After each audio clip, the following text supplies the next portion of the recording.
does a bastard orphan son of a whore and a Scotsman dropped in the middle of a forgotten spot in the Caribbean by Providence, impoverished, in squalor, grow up to be a hero and a scholar? In this video, we're going to find the answers to that question, to see the places in the city that never sleeps, that formed his life, his career, and his demise.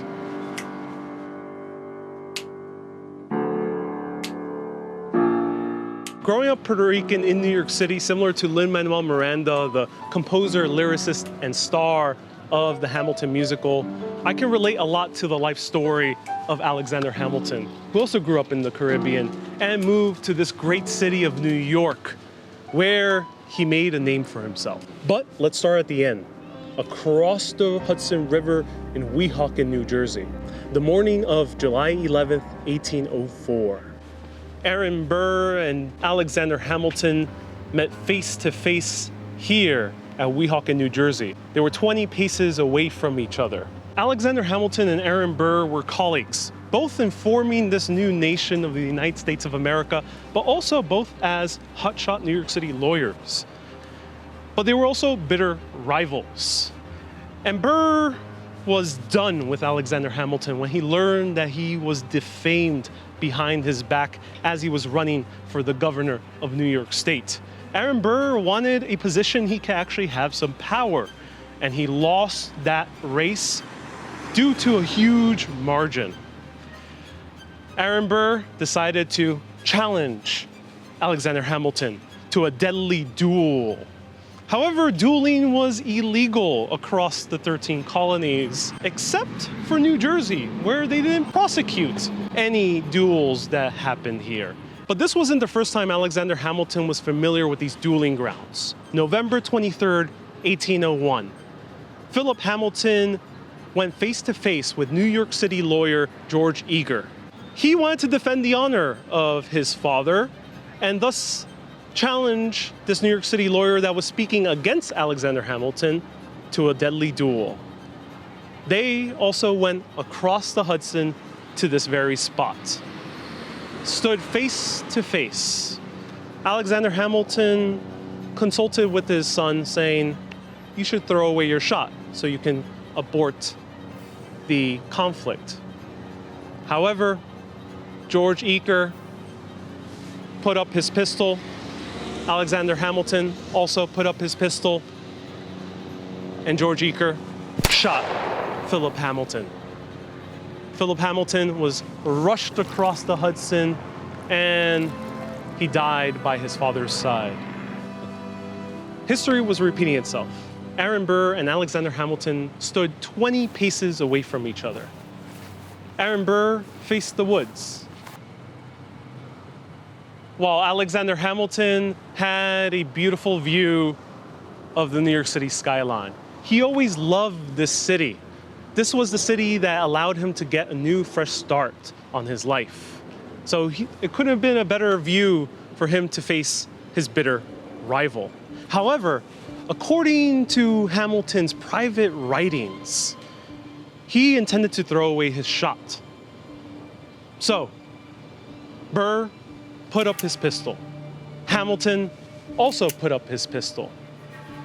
And Burr shot. Hamilton shot as well. Hamilton's shot was on a tree branch, slightly way above Burr's head. So maybe he actually did throw away his shot. However, Hamilton's shot hit him directly in the abdomen. Hamilton was rushed over across the Hudson.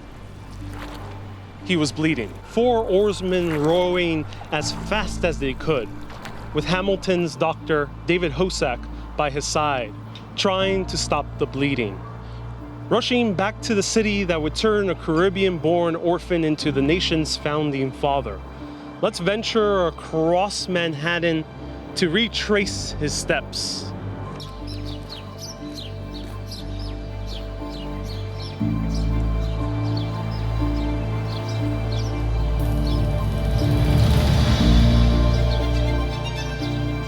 After the death of his son, a friend of Hamilton said, "Never have I seen a man so overwhelmed with grief. The vibrancy that Hamilton had was flushed away from him after his son died. And thus he decided to escape the bad memories that he saw all around downtown Manhattan and decided to go uptown, over here to the modern day neighborhood of Hamilton Heights. The musical by Lin-Manuel Miranda captured this moment in his life perfectly in the song It's Quiet Uptown. Here's a beautiful cover from my talented friend Shelby. There are moments that the words don't reach. There's suffering too terrible to name. Hold your child as tight as you can and push away the unimaginable. The moment when you're in so deep feels easier to just swim down. So you move uptown, try to live by the unimaginable. I spent hours in the garden. The Hamiltons move uptown and learn to live with the unimaginable. It's one of my favorite songs in the entire musical and absolutely breathtaking and tears your heart apart. And it kind of gives you a sense into what Hamilton and his family, especially his wife Eliza, were going through here at the Grange. The two-story frame federal-style house was completed in 1802 by architect John McComb Jr. The estate was named the Grange after Hamilton's own grandfather's estate in Scotland. Ultimately, this would be the only home he would ever own. For many decades, the home of the Grange was right here, smushed between an apartment building and a church, St. Luke's Episcopal Church. In front, there's still the statue of Alexander Hamilton. But wait for it. There was another reason why Hamilton chose this then remote area of Manhattan Island. It was his close socialite friend who lived over at Gracie Mansion. Hamilton loved to be in the room where it happens. That happening place was the mansion of Archibald Gracie.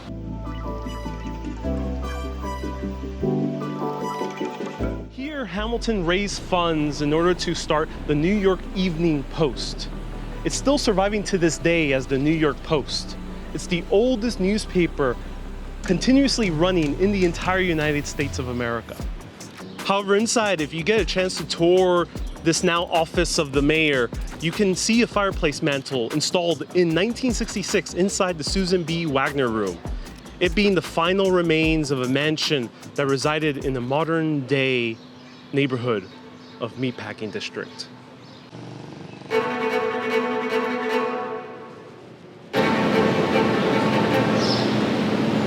At 82 Jane Street, you can find the plaque that reads, "Site of the William Bayard House, where Alexander Hamilton, first Secretary of Treasury, died after his duel with Aaron Burr, July 12, 1804.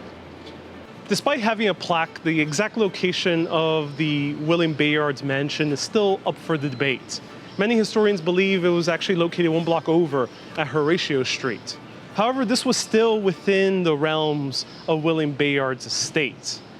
After being rowed across the Hudson, this was the closest place they can get to his friend's house, William Bayard. Word immediately got around that Hamilton was shot. Many of the finest doctors in the city came to see what they could do. A vigil was forming around the home. Hamilton's wife, Eliza, and their children were rushed over here by stagecoach.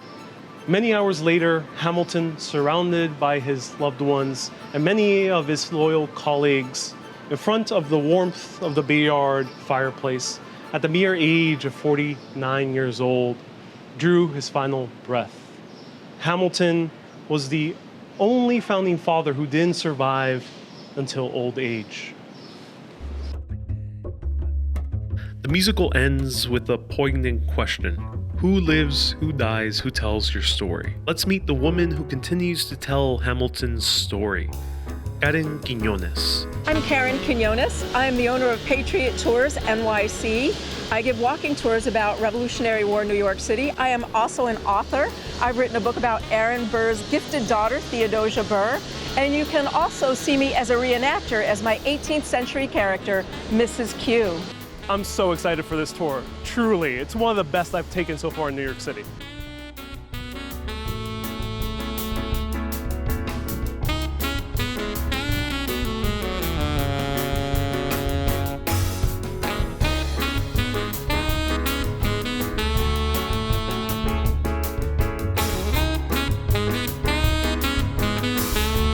This is Fraunces Tavern, one of the oldest extant buildings in Lower Manhattan, built in 1719 as a residence. Can you believe this massive building was once a residence? It was the home of the Delancey family. The Delanceys were one of New York's wealthy merchant families, and they built this as their residence in 1719. Now, after a while, a man named Sam Fraunces bought the building from them, and he renamed it the Queen's Head Tavern. And as the Queen's Head Tavern, a young Alexander Hamilton might have been seen here with his friends in the Sons of Liberty, as this was one of their prime meeting places.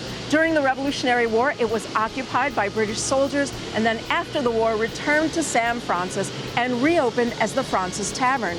In the room right up over my head, the long room, General George Washington gave his farewell address as General of the American Army, and that was in 1783 at the end of the war. He gathered here with all of his officers to say goodbye, except Alexander Hamilton, who said he was so heartbroken that his commander was leaving that he could not attend, that he was too overwhelmed with emotion. Now, over the years, the building has undergone quite a bit of restoration and changes, but if we walk over to the Broad Street side, the entire wall is covered with yellow brick, and these yellow bricks are the original bricks used by the Delancey family. They're imported from Holland. They're called Holland brick, and Holland brick was not only the most solid or strongest brick available at that time, it was also the most expensive.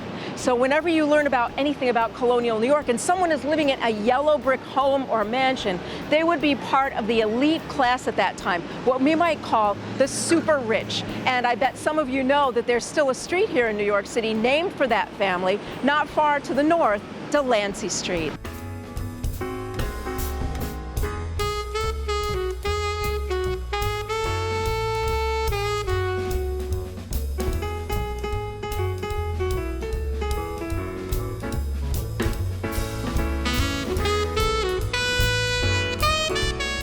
We're walking along Pearl Street here, and we're coming up on Stone Street, one of the oldest streets in New York City, where you see the tables. Stone Street was one of the original streets laid by the Dutch in the old village of New Amsterdam, and the walk we're taking right now would have been a familiar walk to Hamilton, one that he probably took thousands of times himself, from here on his way to Wall Street to the Tontine Coffee House and the Bank of New York, and his law office as well.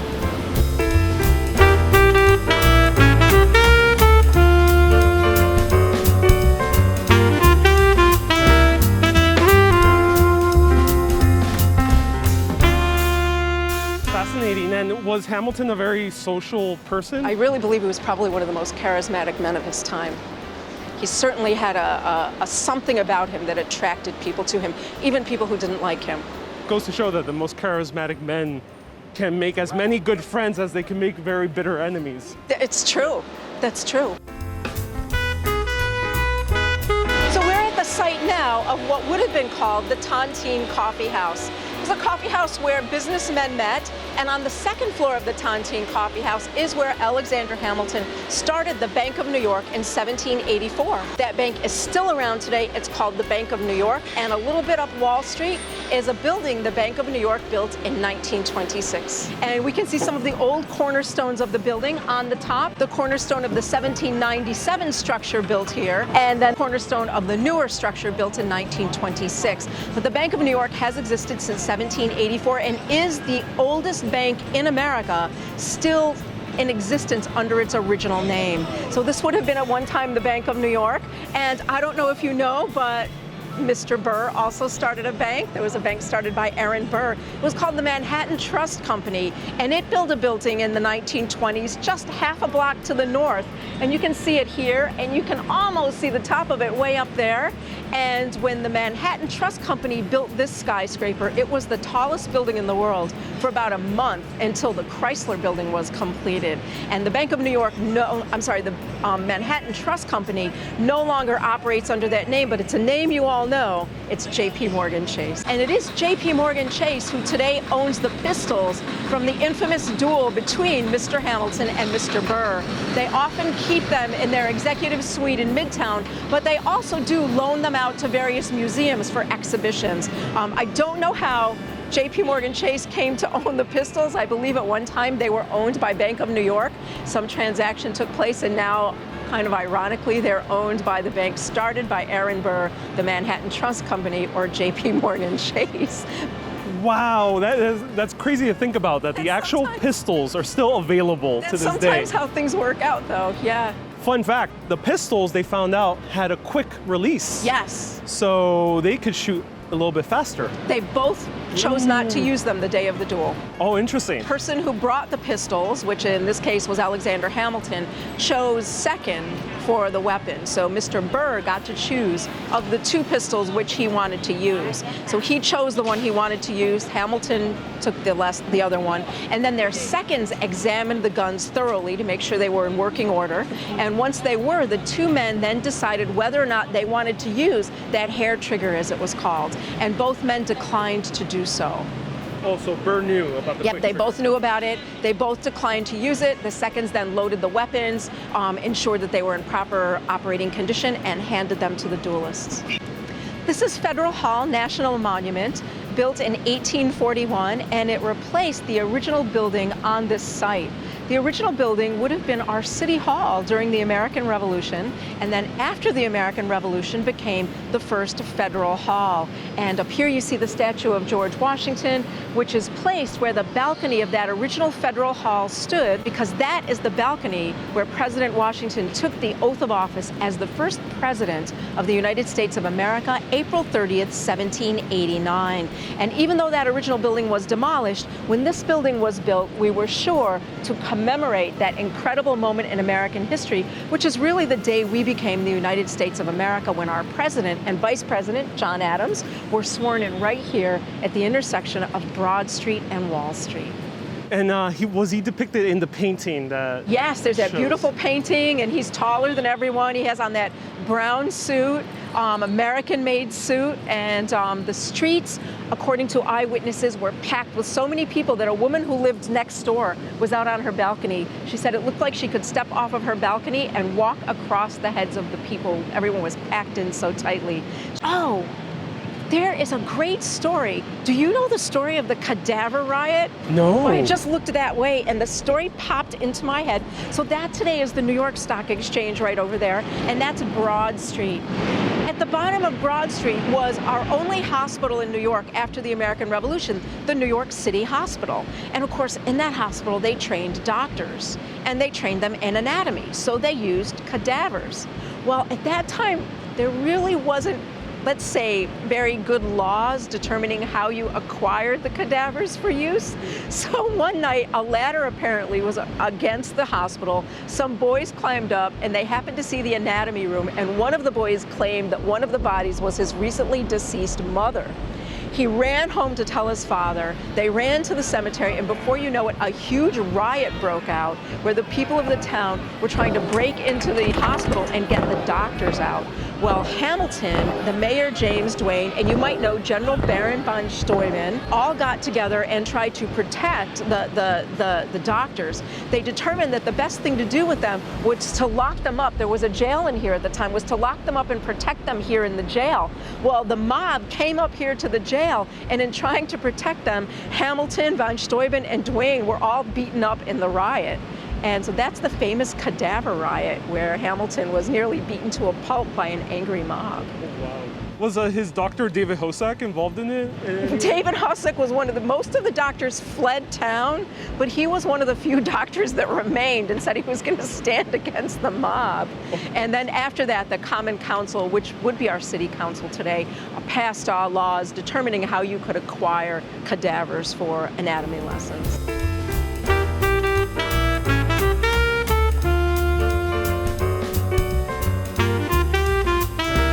This is Trinity Church, and there has been a Trinity Church here at the intersection of Broadway and Wall Street since 1697. The original church was built by the Church of England, and it burned in a massive fire during the Revolutionary War in 1776. Now, the church that Hamilton would have been familiar with was the second church built after that, which later collapsed in a snowstorm. And this church was built in 1846. It is a Gothic revivalist cathedral, a beautiful example of mid-19th century architecture. The right side of the church is the oldest part of the graveyard, dating to the 1680s, and the left side of the church, or the southern side of the church graveyard, is where we find the graves of Alexander and Eliza Hamilton. So let's go look.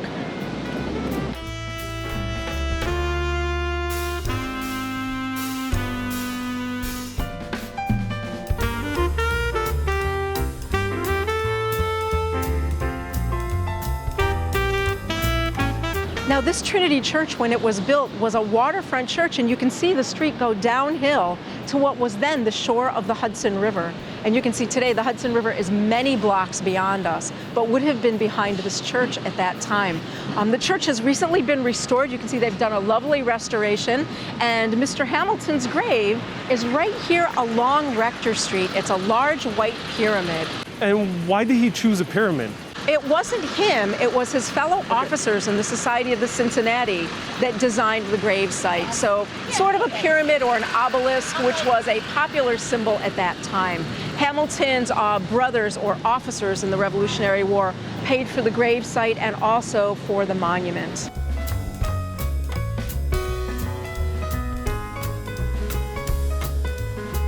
Karen, thank you so much for taking me on this journey through all of downtown Manhattan. You wrote a book recently. I did. Theodosia Burr. About Aaron Burr's gifted and unusual daughter. So if you're a fan of the song Dear Theodosia from the Hamilton musical, this is the book for you. This is all about her life here in New York City in the 1790s, and it really is a story about a new nation and a new type of young woman coming into existence. A young woman who is educated, taught to be independent, and who lived a very different life from all of the other young ladies her age. Wonderful. I can't wait to read it myself, and you can find the link in the comments. And you can find Mrs. Q on Facebook at Patriot Tours NYC. You can also find Mrs. Q on YouTube at Patriot Tours NYC. And now, let's answer that question. Why did Hamilton grow up to be a hero and a scholar?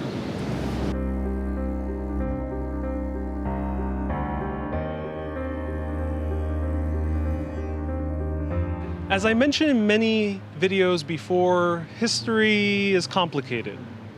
It's because people are complicated. However, in the final song of the Hamilton musical, Who Lives, Who Dies, Who Tells Your Story, there's a very interesting question that's answered. Why are certain histories of people remembered, but not of others? It's a question I've been wondering ever since studying history from places all around the world.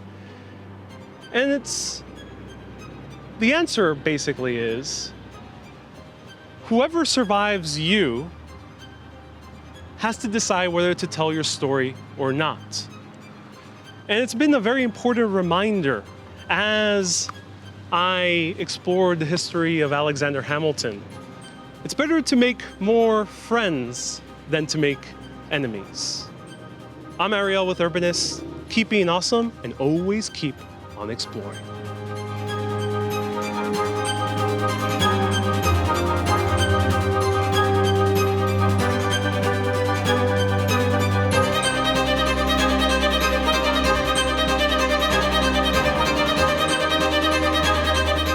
Thank you so much for watching this video guide of Alexander Hamilton's New York. I hope you enjoyed it. I did it in honor of the musical coming out on Disney+. I've listened to the cast album hundreds of times and absolutely love it.